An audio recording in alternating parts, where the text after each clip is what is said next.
My name is Claribel Thornton. The night my sister told me to find another table because I wasn't real family, laughter erupted around me and then they slid me the $3,500 bill. I paid it in silence, my hands shaking, but inside something shattered forever. The clink of silverware and the low hum of conversations filled the restaurant, but for me, the sound blurred into a hollow buzz after Elaine's words cut through the air. My chair scraped softly as I stood, careful not to show how my knees trembled. I walked the few steps to a table near the bar.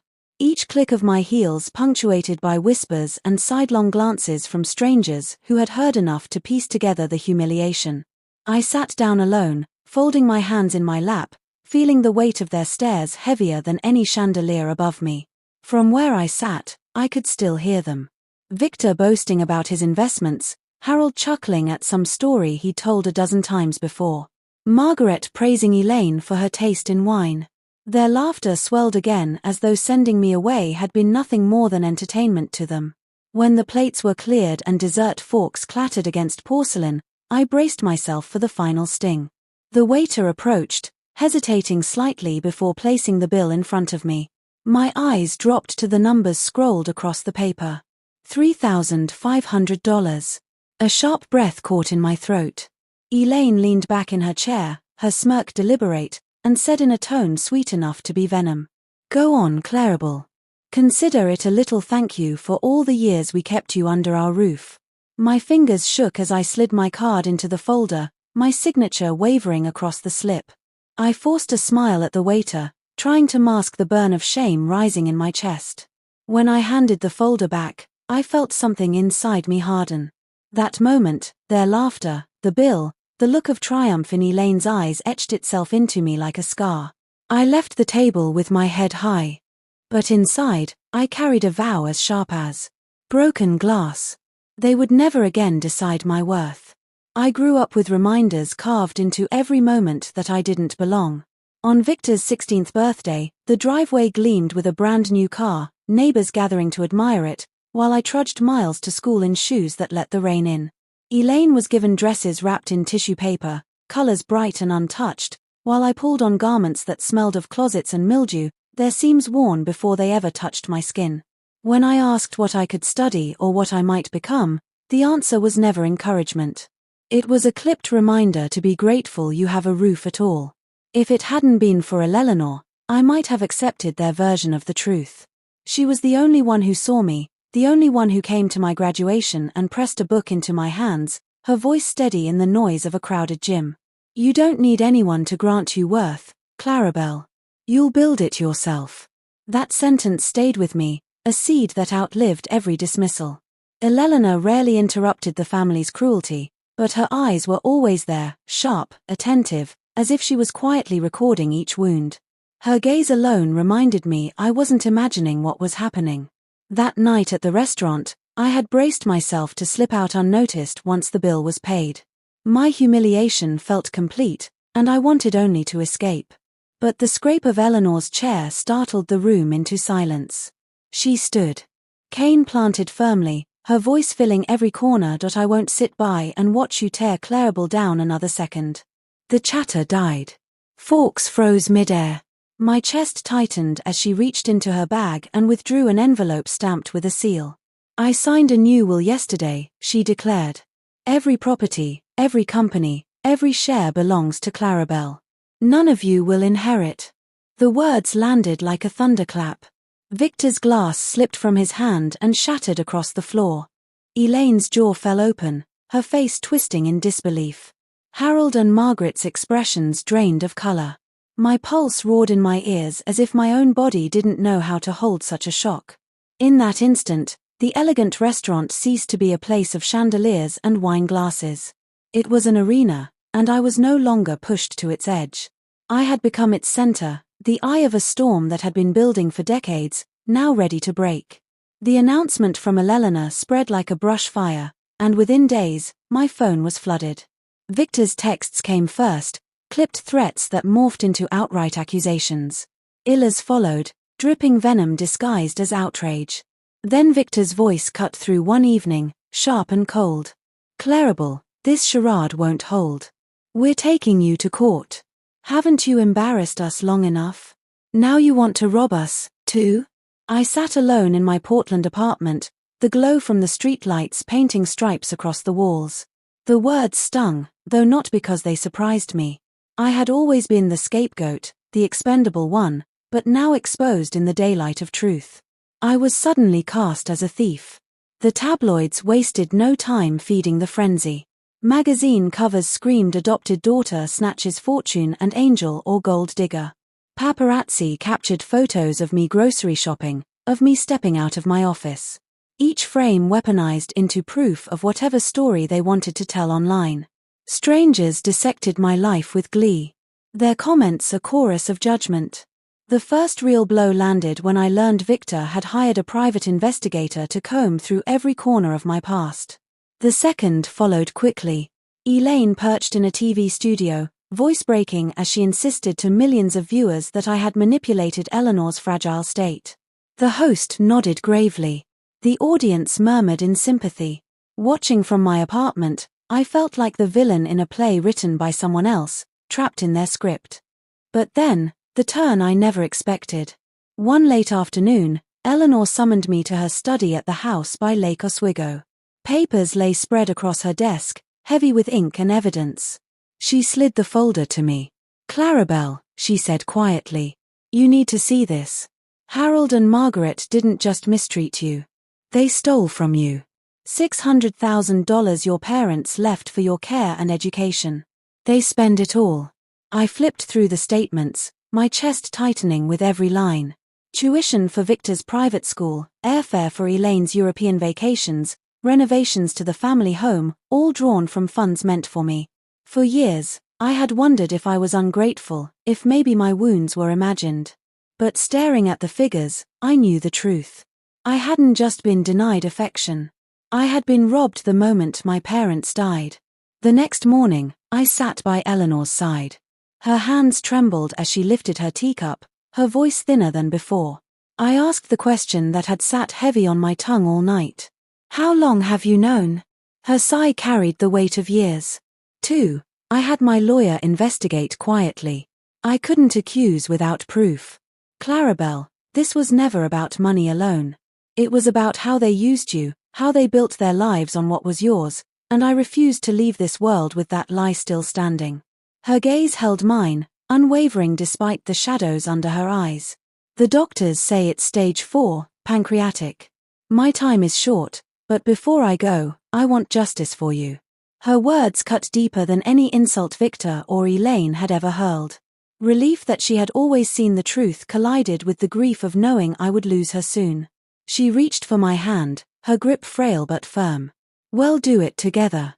A press conference, all the documents, all the evidence laid bare for everyone to see. "You will not be silent anymore."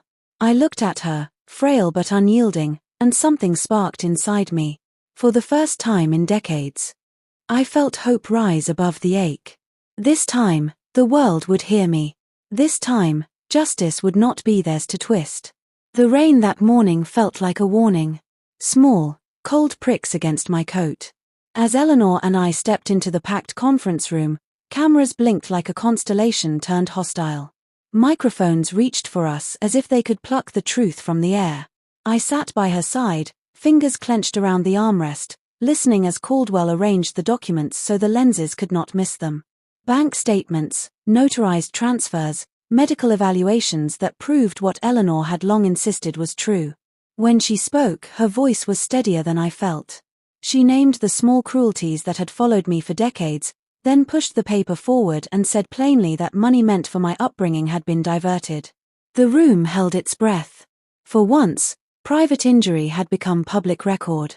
Then Elaine burst into the doorway, mascara streaking down her cheeks, outrage dripping from every syllable. She pointed at me and accused, loud, performative, desperate. Cameras hungrily captured every tremor in her voice. Instead of shrinking from the spectacle, Eleanor leaned close and murmured, "See, they undo themselves." The word felt like a match struck in the dark.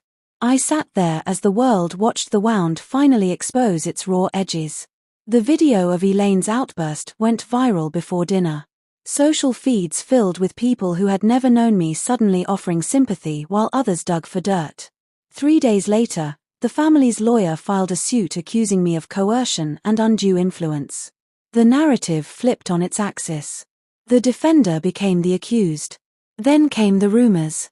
An alleged rendezvous with a wealthy client. Hints of impropriety that required no proof to sting. Anonymous tips. Opportunistic reporters. Venomous headlines, each one a calculated blow. One night, a man's voice warned me to walk away or be exposed, and my hands trembled. Not from fear alone, but from fury I'd long kept tamped down. Caldwell spread our evidence across Eleanor's coffee table and spoke with the bluntness of someone used to storms. They'll manufacture noise. We answer with facts. Watching Eleanor rest, her breath shallow, but her gaze unchanged, I felt the shape of what we were fighting for. Not money, but the truth about who I had always been. This time, I would not be quiet. The courthouse gleamed in the sunlight, but inside the courtroom, the air was thick with tension, heavy as if it could be carved with a knife. I wheeled Eleanor to our table, Caldwell walking beside us with a quiet authority that steadied me. Across the aisle sat Harold, Margaret, Victor, and Elaine. Their suits pressed, their expressions sharpened into daggers of resentment. Their lawyer rose first, voice smooth yet cutting. He painted me as a manipulator, a parasite who had preyed on an old woman's fragility. She exploited Mrs. Hayes's weakness, bending her judgment to steal what was never hers. He said, his gaze skewering me as if daring me to deny it. Each word ignited anger and grief in equal measure because the truth was simpler. I had never wanted their money, only acknowledgement, only justice. Caldwell stood with calm precision. He stacked the evidence high and opened each binder for the court to see. Bank records traced the theft of $600,000 withdrawn and redirected to cover Victor's tuition, Elaine's travels, Harold and Margaret's comforts. Witnesses testified to the years of cold shoulders, the humiliations I had endured. Then came the medical records, clear proof of Eleanor's sharp mind when she signed her will. But it was the video that broke the room wide open on the screen. Elaine shrieked before reporters, her voice shrill and echoing. "We deserve that money. We raised her." The words reverberated through the chamber, a confession laid bare. I watched her pale at her own reflection, lips trembling. I rose, my voice fragile, but steadying with each syllable. "I am not here to steal. For 30 years, I have been invisible in the only home I had, pushed from family photos, mocked in hand-me-downs, denied even a small request for tuition. All the while, what my parents left me was spent on their own children. Today, I ask only this, that I be seen as someone worthy of justice." The silence that followed was immense. I could hear my heartbeat in my ears, but I did not waver. Judge Morrison leaned forward, her silver hair gleaming under the fluorescent lights, her eyes sharp with finality. "Having reviewed the evidence and testimony, this court finds the will valid. The estate is awarded in full to Claribel Thornton. Harold and Margaret Hayes are ordered to repay the misappropriated $600,000 with interest, bringing the total to $1.8 million. This case is closed." Her gavel struck. The sound was both thunder and release. Across from me, Harold collapsed into his chair as if the weight of years had finally crushed him. Margaret buried her face in her hands, sobs muffled against the wood of the table. Victor bent his head, all bravado drained away, and Elaine leapt to her feet, her voice breaking into a shriek. "No, this is fraud. She's nothing but a leech." Baliefs moved swiftly, gripping her arms as she kicked and screamed, her protest dissolving into echoes down the hall. I sat still, tears sliding freely as I squeezed Eleanor's frail hand. She turned her face toward me, her voice a whisper, but sharp with pride. "You've won, my dear, and you've earned every bit of it." Her words filled the silence left behind by their defeat. And for the first time, I felt the scale tip entirely in my favor. Justice had spoken, and it bore my name. The verdict rippled outward like a shockwave, and soon the city itself seemed to hum with my name. Newspaper stands carried my photograph across the front pages, headlines bold and defiant: "Adopted daughter wins, justice over wealthy family." The photo wasn't of a woman cast as a burden or an opportunist. It was of me standing straight back, hands folded with calm determination, a figure who had finally spoken and been heard. Television anchors replayed clips of the trial, their voices echoing through living rooms across the country. The sight of Elaine screaming into the cameras, her own words turned against her, was replayed so many times it became a symbol of arrogance unraveling. For the first time in my life, the public wasn't laughing at me. They were listening. When a local station asked for a live interview, I felt the familiar tremor of fear. Cameras had always been used to twist my story, to cut my life into pieces that fit their cruel headlines. But this time, I knew the story would come from my lips. I sat under the hot studio lights, the host across from me, and spoke plainly. The hardest part of this fight wasn't about inheritance, I said, my voice carrying further than I expected. It was living under a roof where I was never treated as a daughter. Every day I was reminded that I was an outsider. The ruling doesn't just return stolen money. It restores dignity. Not just for me, but for every child who has been told they are less because they were adopted. The studio fell into silence, the kind that vibrates because people are holding their breath. Then applause broke, rising like a tide, spreading into homes through the broadcast. Later, letters and messages poured in. Adopts, foster children, people who had lived years in the shadows. Their words echoed the same sentiment. Thank you for saying what we could not. I walked out of that interview with my shoulders lighter than they had ever been. A weight I'd carried for decades had finally fallen away.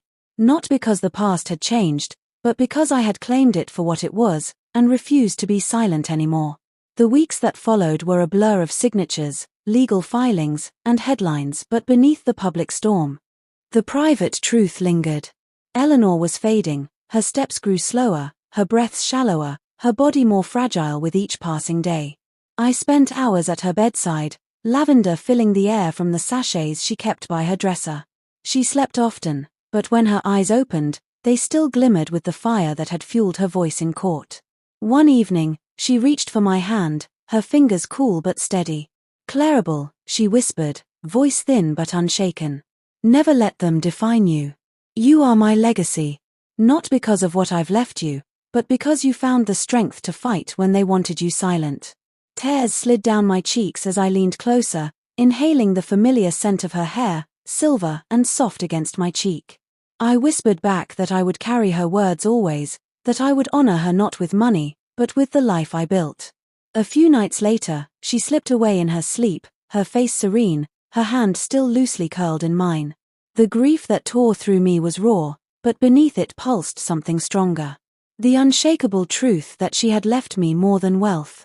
She had given me a universe of strength and the permission to live defined not by their cruelty but by my own resilience. A year later, I stood inside the glass tower of the Elelena Foundation. The charity I built in her honor to protect foster children who had been cast aside like I once was. On the walls, photographs of smiling children glowed with hope. The headlines no longer labeled me as the adopted daughter chasing inheritance. Now I was written about as a leader, a woman who turned scars into strength. A financial magazine even declared Claribel Thornon, the woman who turned pain into legacy. And my former family, Harold and Margaret, sold everything, retreating to a cramped apartment. Victor's marriage dissolved under debts and Elaine's empire collapsed into bankruptcy, her name tarnished. One day, she sent me an email begging forgiveness, even money. I deleted it without hesitation. They had destroyed themselves with greed, stepping onto the balcony. Portland sunset washed over me. Eleanor's words echoed softly. The sweetest revenge isn't destroying them. It's building the life they never believed you could. And I knew I had done exactly